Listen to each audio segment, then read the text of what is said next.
back to another behind the scenes cake life vlog. As you can see, I am busy working on a cake this week. As usual, it's actually Tuesday though, because this is a Friday wedding cake, so everything's a day ahead. They always look super rough at this stage. This is just their initial coating of ganache. It's always a very messy job. The weather has taken a turn this week. It is absolutely chucking it down outside, but it's still very warm and humid. So I thought I'm not even going to put any makeup on today. It's just going to melt off. But as well as watching this cake progress this week, because it is a black cake with skulls, and it's also going to a venue I don't think I've visited yet, so I'm very excited to go there. So stay tuned for that. But I have made a rather large purchase. It is sitting here in this box. As you can tell, it is very, very heavy. So it might take me a while to unbox this and get it on the counter. But you might be able to tell from the stickers, it is a dough sheeter. I have bought a sheeter, sort of. The one I originally wanted was an electric sheeter. That's what most people have, where it will roll continuously and you can just put your paste through and it rolls it out. I decided to go for a manual roller, but I'm going to unbox it first and then tell you why.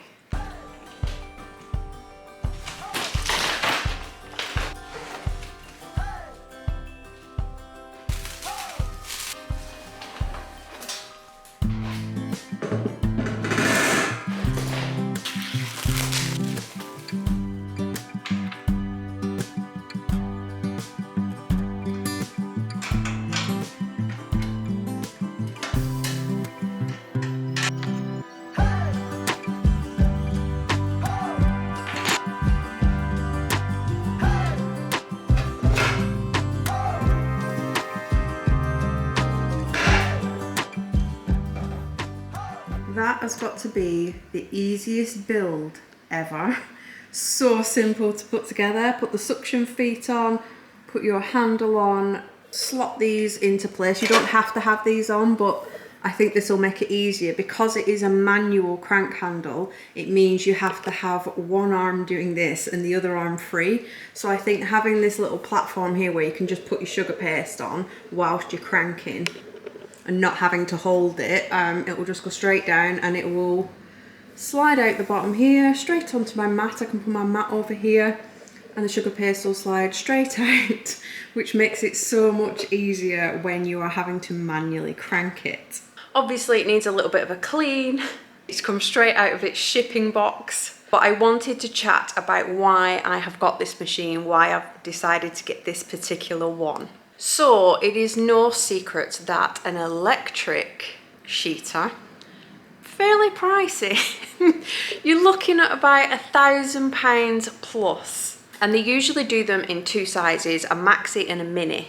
And I've always had my eye on the mini because I panel my cakes, which means I only need my machine the width of how high my cakes are. And with the mini machine being like a 12-inch, I don't make many cakes that are 12-inch in height.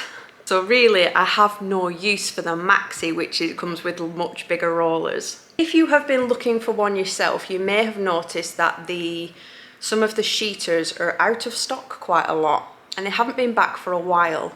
And there's been a few little rumours here and there that they're not coming back in stock. So I didn't really want to buy one or wait for one that may not ever come. Or if they're not being stocked anymore, what's kind of the warranty going to be like? Especially with it being electric, so things can go wrong with electrical things. Now I have always championed my tiny little pasta machine. I love my little pasta machine. It's right here now. I'm still going to use it because it's used for small things that need rolling out. You'll have seen me use it a lot in tutorials. But I adore my little pasta machine, and this is essentially just a massive version of a pasta machine. However, instead of this one being over £1,000, this one was £400, which is still a lot of money, but it's far cheaper than an electric one. And like I said, I've always really liked my pasta machine, so it's just a larger version. I got on well with it, so I feel like I'm going to get on well with this. I will leave it linked below if you want to go and have a look at one yourself. But I found something quite interesting. So on this side is the little handle where you can go up and down the sizes to squeeze your rollers closer together.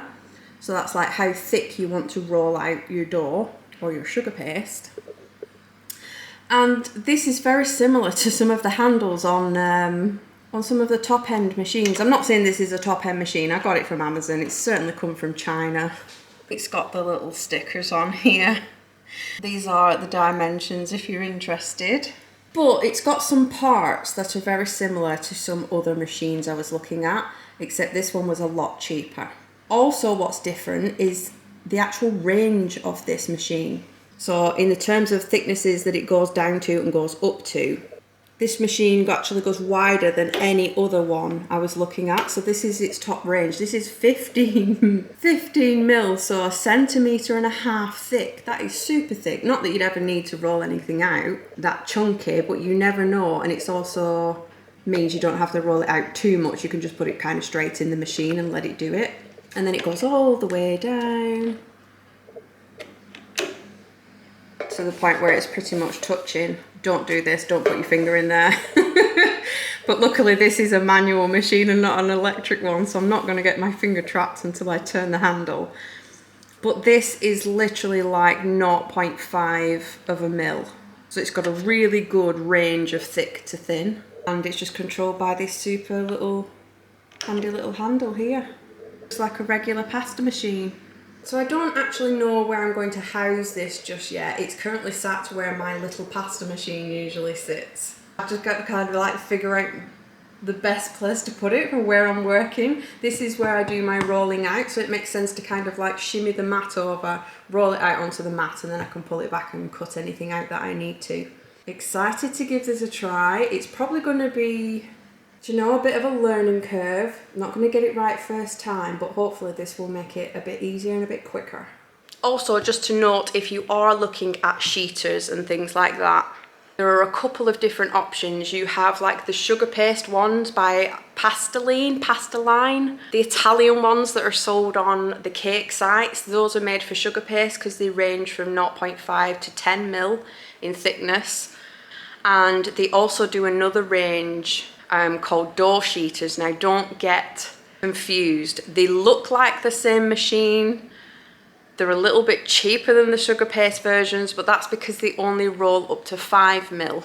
So 0.5 mil to 5 mil in thickness. So that's for like rolling out your pastas, your pizza bases, and sometimes you may need your Sugarpaste a little bit thicker. So don't go down that route thinking you found a cheaper dough machine. I did the same. I had to do a lot of digging. I had to go on the online chat, and because they don't always tell you what thickness it rolls to, which is pretty important for a machine that rolls stuff out. But yeah, those dough rollers only roll up to 5 mil thick. The Sugarpaste versions roll up to 10 mil thick, and this one I have here rolls up to 15 mils thick. So yeah, I'll let you know how I get on with it, but I will leave it linked below if you want to have a look yourself. I have my 9-inch cake stuck down to the board ready to go, so it's time to give this a try. All we're going to be rolling out first is the top. So it's kind of just learning how it works. Like, is this going to be sticky? Is it going to get all gunky? How much icing sugar do I need on it? So I'm just getting a little ball here. I'm not even going to roll it out really. I'm just leaving it a nice big chunky disc. But I do want to put some icing sugar on this, just to make sure it doesn't get stuck in the machine on my first go. So let's see what sort of setting this is on so far. Oh, here it comes.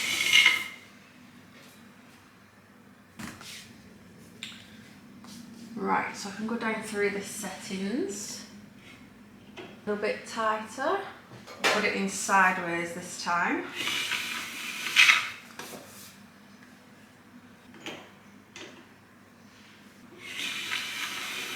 Oh my goodness. It's starting to look a little bit more like a circle now. I think this is just going to take a bit of practice. But it's good that I can just leave it there and it's not going to stretch or anything. It's just sitting there ready for me to adjust. Oh, went a bit too thin that time. Right, that went super thin. Let's try this again.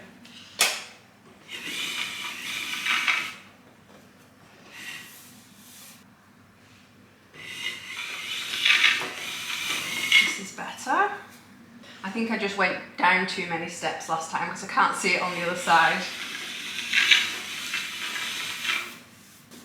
Right, I don't think I want to go any thinner than that. That'll do.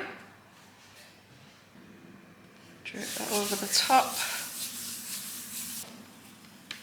Yeah, I don't think it'll take long to get used to it. I think it's just looking for what shapes you want to roll out, because obviously the shape for the top of the cake is round, but the next one I want to roll out, I've just cut a huge chunk of ganache off there. That's what happens when you have a really sharp scalpel. But the next shape I want to roll out is a long rectangle to wrap around the cake, so that's a completely different shape. I've popped my mat on this side, and the reason is my mat has measurements on, and I've just measured the cake, so I know I need a 72 centimetre long piece. My mat is 58, so I know I need it quite a bit longer than the mat, which is why it's super helpful, because it will roll straight out. I can measure it and put it back in if it's not long enough. So the only bit of rolling out I'm going to do is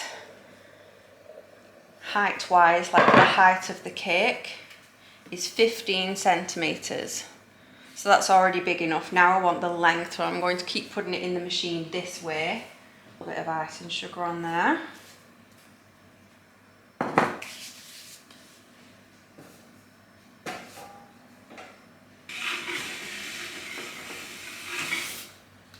pop it up again.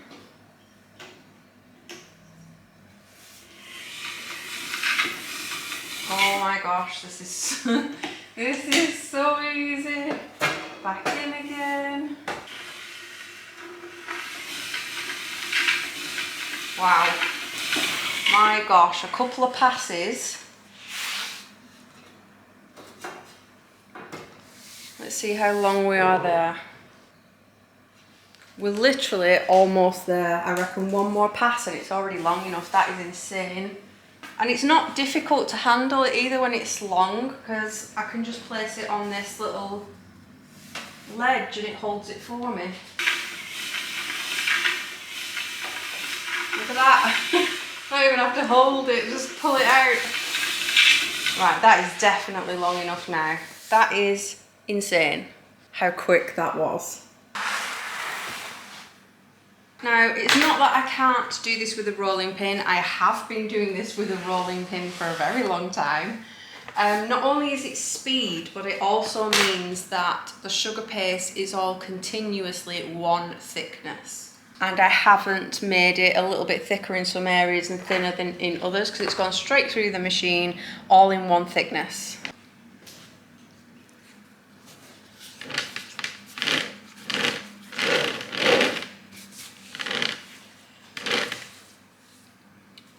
Perfect.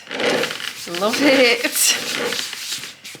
My arms are not tired at all.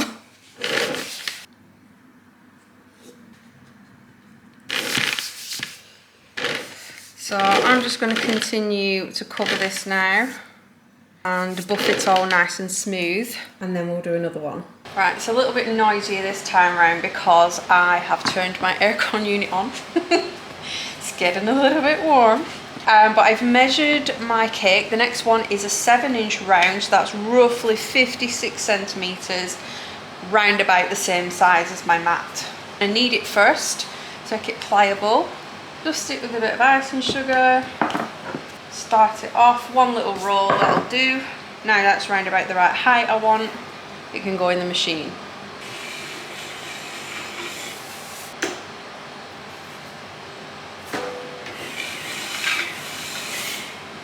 Is ridiculously easy.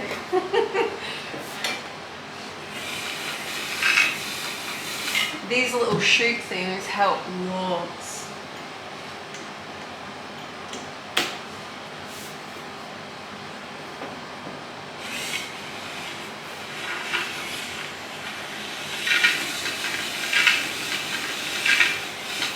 Right. That is definitely long enough now. So again, just a couple of passes. It depends on how much you go down the sizes. If you go down one by one, it's going to take you a lot longer, but it handles a couple of places at a time really well. So now I'm just trimming it down a little bit, giving it a flat edge across the bottom, and then I can start rolling it up, ready to put on the cake. Super quick.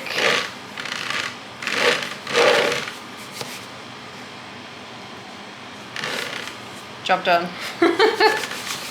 Oh my god, this is going to save me so much time. Well, it's 4 p.m. I've got a whole hour before I go home and they're all finished. They're all completely covered. I can't stack them yet because they are freshly covered, so I want to let them just set up a little bit so that they're easier to stack. It just means you don't get as many marks and things in it when you're messing around with them. But that was super quick. I now have an hour to fill. So I might get my flowers out for the cake and see if I can trim them down a little bit, ready to go.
Right, it is now Thursday and the cake is fully completed. I did actually finish this yesterday when you saw me putting the finishing touches on it, but I wanted to let it fully dry because the black then ended up turning a little bit more matte than shiny. So here it is, all finished. Nice golden skulls on the top. I always get asked about these skulls. I made the mold for these myself. These are currently white chocolate on the inside and just painted gold on the outside. I do not sell the molds. I did plan on selling the skulls though, the chocolate skulls.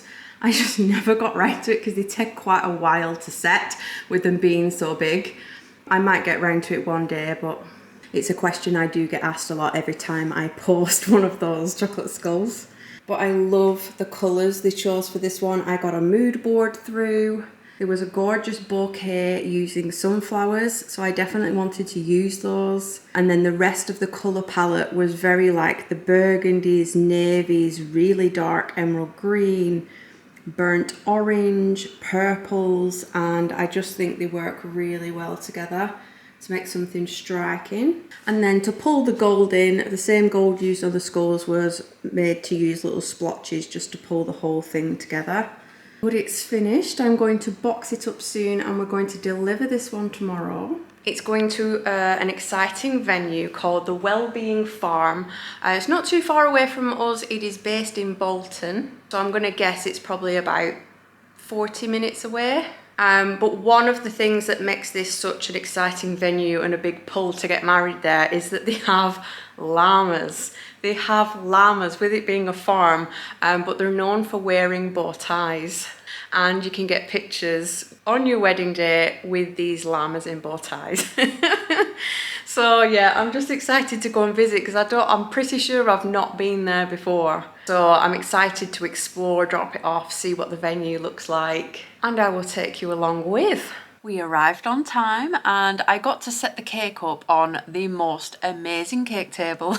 It was actually an old cart. And not only that, it wasn't bare either. It had lots of crates on there, lots of vases, flowers, watering cans, that type of thing, which created such a good and interesting backdrop because we do get a lot of cake tables where it's a round cake table, shoved in the corner, tablecloth on it, and that's it.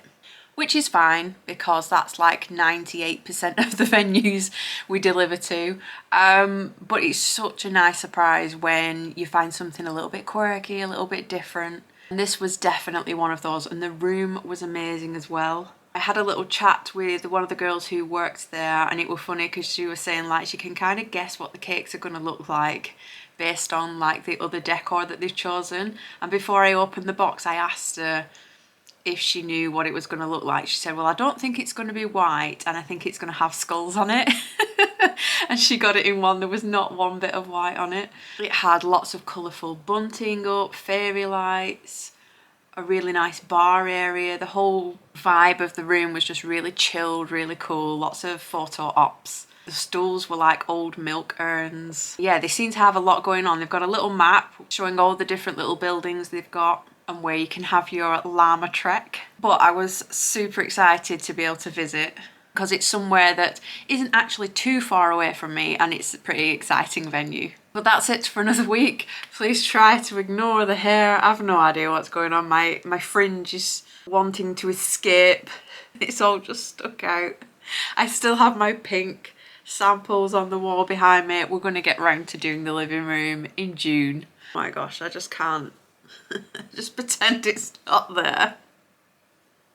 But thank you very much for watching. I hope you enjoyed the behind the scenes of the making of this black cake with the gorgeous flowers on and seeing how my sheeter worked. I feel like we're really going to get on with this and it's going to make my work so much quicker. So feel free to check the link down below. It's right underneath the video.